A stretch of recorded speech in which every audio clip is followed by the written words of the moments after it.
Myles Maillie is an artist who just doesn't stop. Maybe that comes from his days running track in high school, but wherever the drive comes from, he is always painting. His brightly colored designs have been a fixture here in Nashville for decades. And there's a good chance you've seen someone wearing one of his eye-popping hand-painted shirts. Yes, he's been compared to fellow Hillsboro High alum Red Grooms, but Myles has a style all his own, and he's not slowing down anytime soon.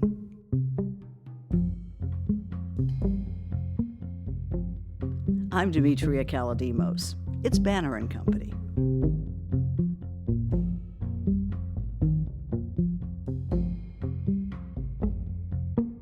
Speaking of painting, we caught up with Myles recently while he was in the middle of repainting the inside of his house, which he keeps entirely white from floor to ceiling. So when I got the place, it was very dreary in here. It had gone through the 50s where you would paint a color around the room and then cover the interior of that with a rug. So I had a lot of that, a lot of lacquer on the floors and no money, and everyone was having their floors done back then. That was the big deal. I couldn't afford it. So paint was my deal. So I went to Home Depot, and not wanting to waste any time really, I got the cheap, and plus money, cheap. So I can get 2 gallons for almost the price of one if you bought a ceiling. It's kind of funny. I put ceiling paint on my floors. Makes no sense, but hey, it works. So that's how it started. And it just continued on and on. You know, everything was white. And I had handprints on the floor for a period of time, black with black prints on the white floor. That was nice. I had the downstairs colored in different shades of pink originally.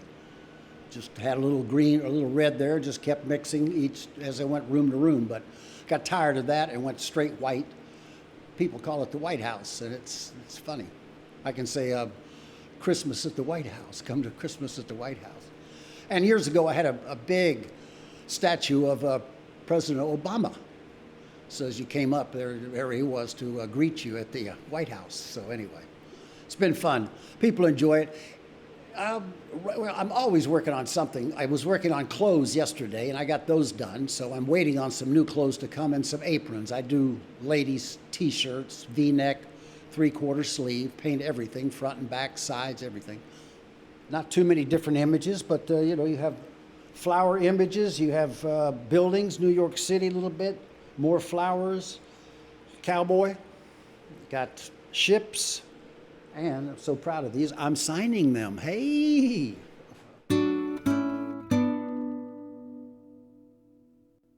I first met you in Hillsboro Village in 1984. Ooh-wee. Everyone in the Channel 4 newsroom had these incredible, colorful T-shirts. And Al Devine, our mutual friend, said, I can get you one. And we dropped in on you, and I think I bought a T-shirt for something like $10, which was, rich at the time. Yeah. But it was my, ticket to the cool table. Oh, yeah, right, cool table. No, Al, I mean, that's right. You said his name there. He had something on Fridays. He had Panama Day or something like that. Hawaiian Shirt Fridays. Yes, yeah. That's what it was, yeah. And the other ladies and gentlemen who were camera people for the other stations, a lot of times they did it too. So it was kind of a camaraderie going on between them. Yeah, and the only thing that stopped us on Fridays, or it stopped the crew on Fridays from dressing like that, was God forbid there was a funeral to cover. Oh, yeah. Then they'd tone it down a little bit. But that was... Tank top, yeah, put a tank top, yeah. That was quite a big deal in the 80s. How'd you get that idea? Let me do T-shirts and sweatshirts. Okay. Through college, I ran track. And if you won something or came in second, third or something, they would give you usually a T-shirt. Ball State relays, something relays. And just at one of those, that watershed moment kind of what you're going to do, late to early 20s, I saw all those shirts, and I had a Superman shirt, it probably had something said, no, I wouldn't wear it, but Coca-Cola probably, but other things. And I just said to myself one day, I said, man, why don't I do my own shirt? And and I did one. And my neighbor across the street, Shad was his name, dear friend of mine, Shad came over and said, I want it. I went, what do you mean? He says, how much? And I said, $4. So he bought it. So that's how it began. It was just his and others when they saw it. And it was terrible drawing. I mean, I'm not a great drawer even today, but back then, woohoo. But people still enjoyed it. Yeah, and if I recall, the collars and the cuffs were black and white stripes. Yeah, that was one of my deals. Yep, that was. Yep. That was the And signature. people back then weren't aware or know culturally Nashville wasn't the city it is today. So first thing people would call me is, "Oh, he's Picasso." Like, oh, yeah, really? Because they saw color and they thought, I've seen this with other, I've seen Picasso's work. It's kind of like his. So, and then years later, when Red Grooms had a show here, a big show, then I was hearing, oh, you like Red Grooms. So I've changed from Picasso to Red Grooms, and that's 30 years ago. So now I'm just me. Well, like Red Grooms, you also went to Hillsboro High School. Did you even know of his work when you were starting to do yours? Oh, sure. I used to go to New York City in the 70s, and he was Ruckus, New York. He was the Cat's Meow back up in those days, yeah. Yeah. And then he had a show come to Nashville in the basement of the T-Pack, and that was a big deal. And again, that's where people got introduced to him. They saw his work, and they were comparing him to me, not quality, but just the look. And what was the question? Had I met him? I've not met the gentleman. I mean, no, do you think he inspired you, or No, not at all. No. It was one of those watershed moments that I didn't know what I was going to do with my life, and I had to do something. It came to that thing about glory days. Remember that song by Springsteen? Yeah. Being a runner. Think about it, college is over, and I would see a friend or so on the street. Maillie, man, yeah, love it, baby. You were unbelievable in high school. Yeah, running like crazy, man. You were something else. And that was nice. But you're thinking, am I going to be known for the guy who won the mile? That'd be fine, but I wanted more than that. So that's where that moment came where I thought, what am I going to do, man? I don't want to be known as the miler. Yeah. So I went back to school. That is what I did there. I got a teacher's. Believe me. I've taught students, but I taught. I got my teaching degree, and I'd already had an undergraduate, so it didn't take that long. And I taught at Cameron Middle School for 4 months for a woman friend of mine who recommended me. She was pregnant, and I'd never had any experience. They hired me, so I did 4 months there. And then the next year, I got a job at Nashville State Tech. Me, yeah. No master's. I only had an undergraduate in minor math. And they said, look, Mr. Maillie, our teacher who has a master's has backed out, blah, blah. Could you take it? And everything was prepared for you day by day, on sheets of paper, explaining to you what to do. So I grabbed it. I said, sure, I'd do that.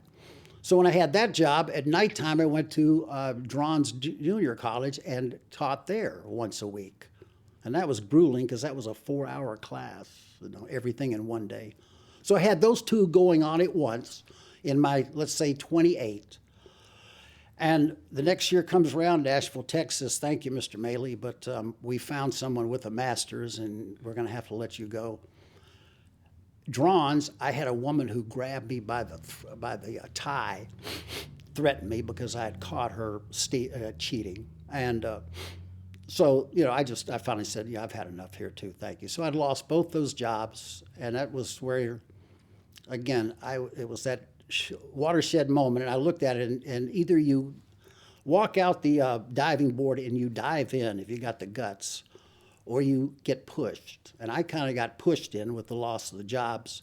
And with it, I had to do something. And that's where the T-shirts came in. And if you want me to keep going, Yeah. Okay. T-shirts, I'm doing tees, I'm doing some fairs. I went to Old Charlie's. Remember that place? Absolutely. Yeah, right. Rosie is her name. And love her to death. Young lady. And Reed Trickett's wife. Rosie Trickett, okay. And she was the manager. Young as can be, beautiful, just like and that place had all beautiful women there working. It was the cat's meow to go for the music city or music people, high rollers. And I was in there once, and she bought a shirt from me, and because of her being who she was, every other waitress wanted one of my shirts. So I got hot there. And then one night I'm in there, and a woman from New York says, "Do you do sweatshirts?" I said, "I haven't." She said, "Do me some sweatshirts." So I delivered her some sweatshirts in New York City. So that's how I got into sweats. So that's how it evolved. That really helped me. That got me over the edge of selling clothes, making some money at O'Charlie's for that brief period. So. And you were using like real paint. You weren't using something special for fabric? No, I use fabric paint, yes. Okay. Water-based too. You've got plastic paint too that just doesn't breathe. No, it's a water base, and I'm blessed that for some water bases has to be cured, or some paints have to be, got to be heated. Well, homie here didn't want that. All I wanted was to be able to paint it like a canvas. It dries, and hello, goodbye. And that's, luckily, I found the right paint, and so it made it joyful to paint. And they got better with age. Oh, yeah. And another thing, a gentleman from high school, Jeff Wright,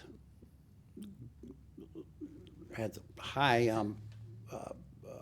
hood boots, chains on the boots, greasy hair flipped back, was a very fine artist who's died. But he told me one day, he said, "Myles," he said, because I'd got a little notoriety, a little name, very right in the beginning.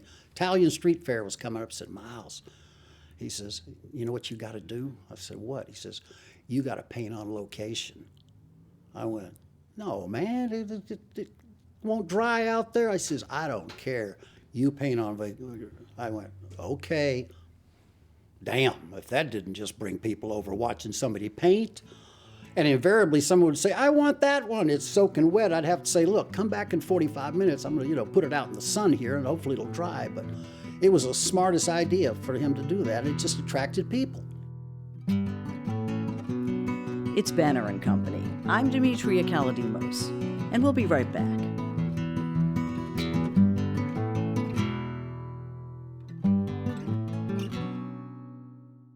How do stop losses work on Kraken? Let's say I have a birthday party on Wednesday night, but an important meeting Thursday morning. So Sensible Me pre-books a taxi for 10 p.m. with alerts. Voila! I won't be getting carried away and staying out till 2. That's stop loss orders on Kraken, an easy way to plan ahead. Go to kraken.com and see what crypto can be. Not investment advice. Crypto trading involves risk of loss. Cryptocurrency services are provided to U.S. and U.S. territory customers by Payward Interactive Inc., PWI, DBA Kraken. View PWI's disclosures at kraken.com/legal/disclosures. What was your first job? Your first actual paying job? Oh, man, I worked for the Metro Housing. I painted the projects indoors, the houses, the people's So you were a apartments. painter, but a painter of a different kind. Yeah, exactly. Back then it was weird, but that's what I did, yeah. That was an amazing job. 3 days you'd go in and you'd meet a family and have one other guy with you, and they'd be moving furniture, or we'd be in there we didn't spray, we rolled and brushed.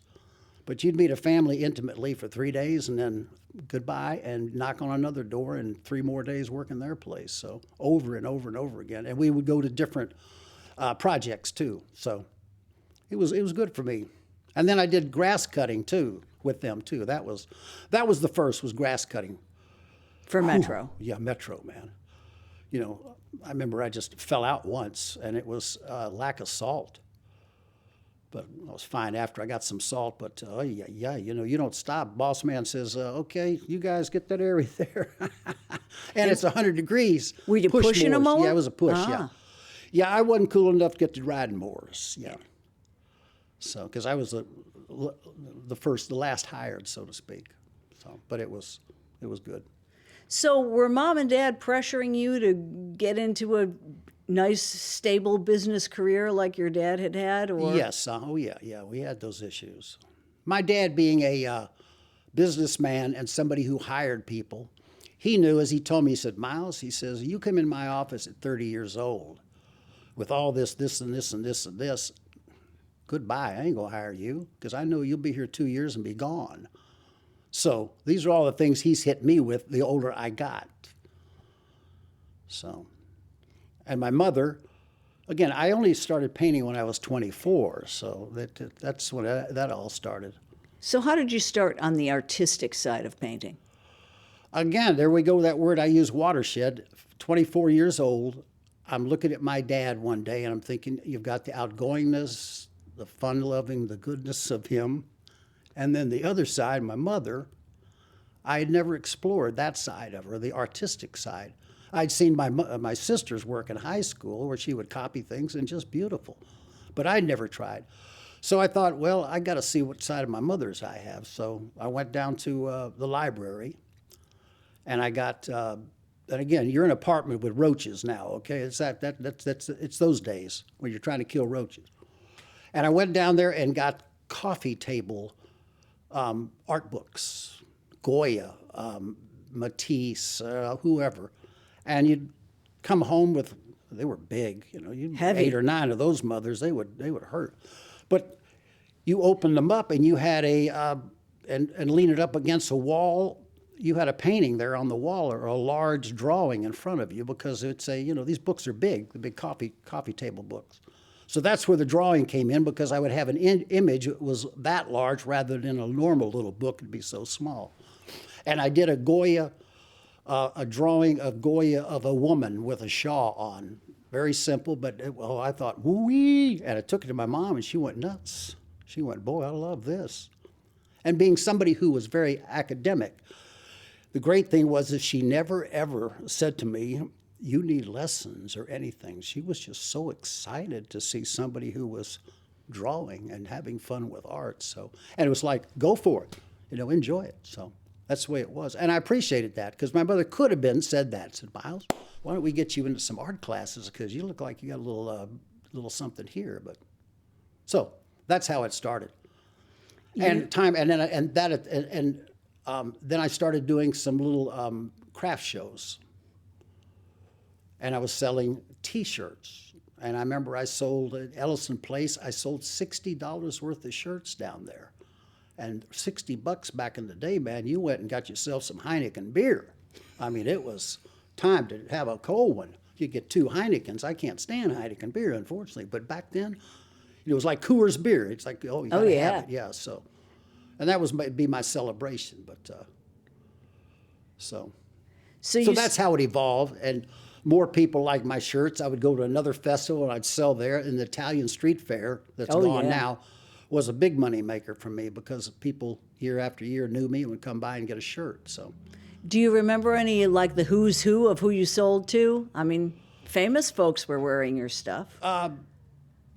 William Lee Golden bought a sweatshirt from me and sent me a picture of him with standing next to Ronald Reagan. Yeah.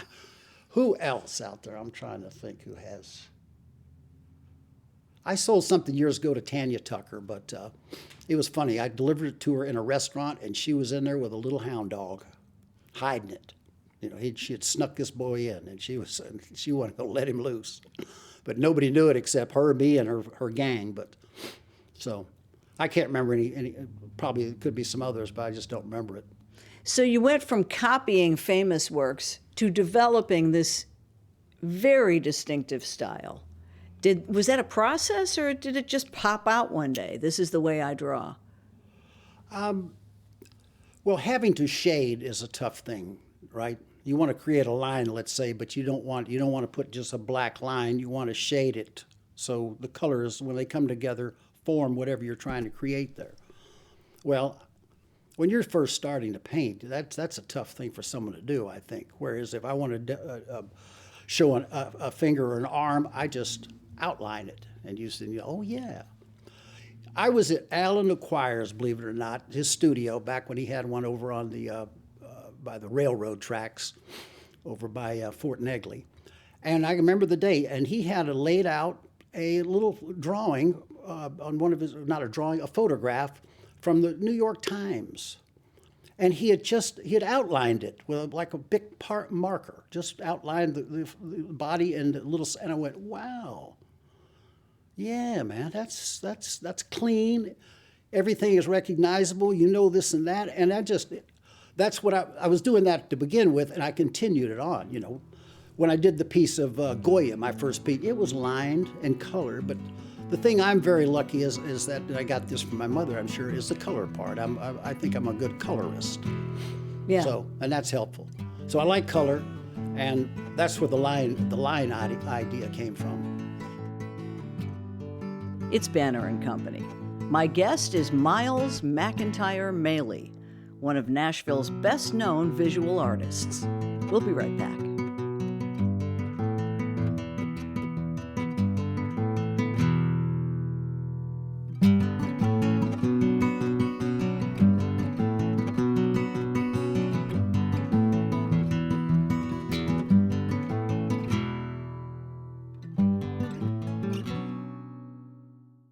So what is your process today? Am I picturing a big assembly line where you're working on a million different things and the music's going, or are you very solitary? And No, okay.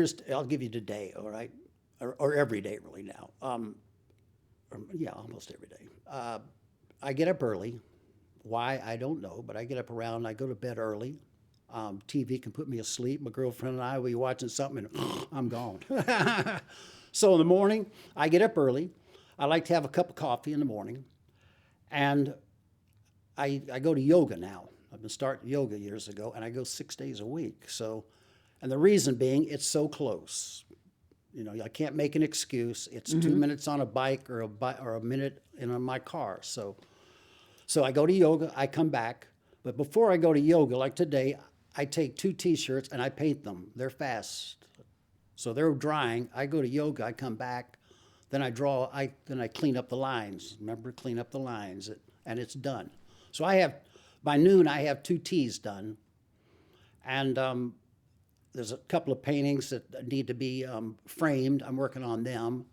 So that's what's going on today. And I like my yard looking good, so I'm gonna, trim a little bit of the yard. I couldn't tell you the last time I cut my whole yard, just little parts here and there. But so things like that. And every day it's the yoga and some shirts, because I've got a show coming up that I have every year in around the early December, so I need to have some merchandise. yes, I've been And to my your- new works are I'm very proud of my new T-shirt looks. They're wonderful. Are these sort of vegetative? I mean, am I looking at hot peppers and stuff like that, or is that old corn? No. Hey, you got to eat corn every season. I had corn last night. Yes, no, I've done some corn ones again. I've done some. I did surprisingly some tomatoes this morning, but they're pink and orange tomatoes, so they're a little different. And you're doing aprons and all kinds of house stuff? That's it. I do. Primarily, my shirt now is a 3/4 sleeve, V-neck or scoop neck, painted, everything painted. I've always prided myself on that, is that paint the whole friggin' surface. The whole front. I used to paint the whole front of the tees, instead of just a little bit up here, a little there. It's like, no, fill it up. Why do you stay in Nashville? I mean, you could be doing this anywhere. I moved away. I've lived in Hollywood. When I got out of college, 3 weeks after, I went to Hollywood, stayed there. West Hollywood, is it? Yeah, West Hollywood. Oh, man, what a time to be in Hollywood. And then I've lived in New York City and Atlanta. So I've done some nice living in different cities. I came back here in the 20s, or 2001 or 2. My dad had a stroke, and so my sister's here, and he had a lot of help, but he needed me too. So, and I was again, no, that's that. No, I was past all that other. I was thinking I was 28 or something. No, that was in my 30s when that happened. So that, and I've been back ever since. Plus, this is where this is not so much my home. It is my home, but people know me here, so I have a little notoriety here. So that's always helpful. Yeah. So if I have a show, people knock on wood, and let's hope it continues. They come in and they enjoy my work and purchase things. So that's how I pay the bills. You don't have any children, do you? I do not, no, that I know of, no. But I've had 2 women who over the years, They named their children after me. That was quite nice, yes. With a Y? What? Oh, yeah, with a Y, too. Yeah, yeah. One of them said that I did not know. It's one of those things. She was going through a turbulent teenage years, terrible time. I didn't know it. And she used to come with her buds when I lived in Sterling Court on Belmont. She and these little punksters would come and hang out, okay, just for a brief period of time. But she's the one who told me, she said, Myles, you didn't know what I was going through back then, but boy, you really made it fun to come to your house and this and that and, be an artist or this. So that was touching. I wanted to ask you about Mr. Nichols. What, the guy downtown? Mm-hmm. How do you know him? You talking about the guy from the Hermitage Hotel? Mm-hmm. Mm-hmm. Damn. That's my buddy there. When I took a job at Havana, Madrid. It was the Spanish restaurant or a Cuban restaurant on West End. You had to wear a tux to serve. When I went into the kitchen first night, there was a guy washing the dishes. He had sneakers on, but he had taken the tongue and rolled the tongue all the way up to the front. They were shorts, they were blacks, they were just over the top, had a little paint on them. He'd had them a long time, but they had soul. And he was an artist and a poet, and we became the best of friends. And we lived together for a period of time. And he and I were cruisers. We would walk the streets, and we would go downtown Nashville and explore, is what the real word was. We'd go to like Levy's or there was another men's shop down there next to it. We're going out of business at times. And one time we were down there and they let him, I wasn't there, they let him into the basement and he came home with some of these shirts that had never been opened up that were the days of Elvis. If you ever seen Elvis when he first dressed early on, unbelievable things that he was wearing. He brought me a zip down pink material, hot pink short jacket to wear to zip up the front. Just all kinds of things we found that all had to do with the early 50s or late 50s, 60s in clothing. And we went into the Hermitage one day, and Mr. Nickel was an old man who had nothing to do, basically, because nobody was living in that place. He was just basically the caretaker. And he loved us. And he would, sit in his office, and then he'd say, let's go down. I want to show you the biggest walk-in freezer in Nashville. So we'd go in the basement and see the biggest walk-in freezer in Nashville. And then go up to the penthouse and just nobody there. And I went through the whole thing of it being redone, refurbished, all that, yeah. Yeah, they had covered up the skylights in the Hermitage at one point in time. Crazy. Yeah. To modernize it, and I can remember guess. the night they opened it up, I was there, and I went to the bar, the Oak Room, and there's a guy down there, a little drunk, and he was the head man.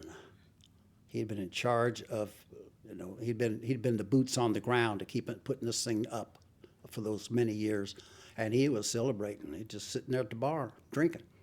It was just nice talking to him for a brief period of time there about what he had done, because that oak bar was just magnificent. Yeah, the whole place is lovely, lovely. Have you been asked to teach art? Are you crazy? No, not at all. No one's asked, no. No, there's plenty of artists out there that'll take any of those jobs. They don't need me.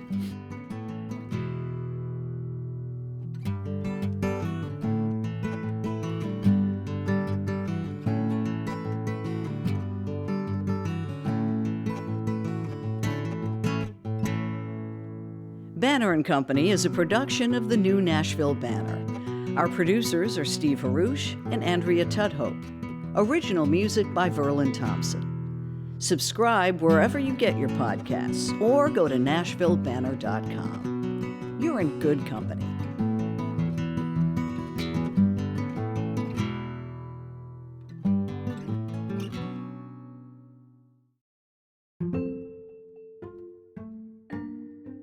We do a little thing on Banner & Company here. The final question is in that fishbowl. Oh, one of the whiteys? Mm-hmm. Okay. And just read aloud and answer if you would. Well, I'm going to have to put my CNI dogs on. Okay. Morgan Price, if you could have... If you could have a superpower, what would it be and why? Ay. No comment. No, I don't. A superpower. Jeez, I don't know what that would be. Okay. Make all the money in the world and give it all away to everyone in the world. Yes, that's not bad. Something like that.